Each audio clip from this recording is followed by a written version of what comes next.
Hello, good morning everyone. Yan, it's me again, Ate Jackie.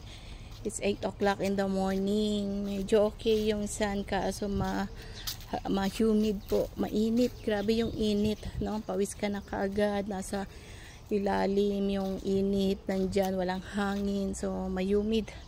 Yung pawis ka na agad, yung iba yung init niya. So anyway, God is good po, at sa lahat ng mga patuloy natin magpuri at magpasalamat sa ating Panginoon dahil siya lamang po ay laging nandyan at nakaantabay. Gawin lang natin is magpasalamat at go on lang tayo sa mga nais niya. Napakaganda po yung share ko lang, yung life is real natin. Yung real talk natin is about sa Matthew verse 1 na napakaganda po.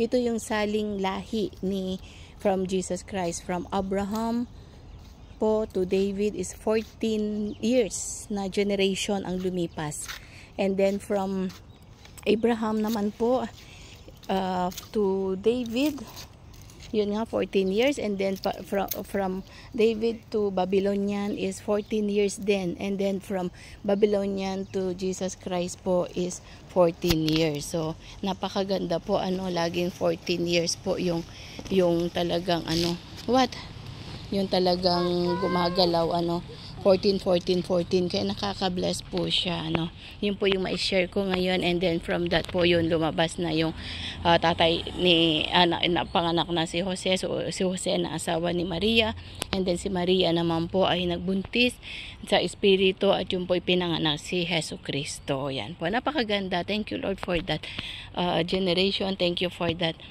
ating verse for today. Today is September 17. So glory to God po. Nawa po na lagi kayong nasa mabuting kalagayan. Continue to pray and continue lang po go on sa ating Panginoon. So muli-muli shalom po. May the Lord God bless you, and bye for now.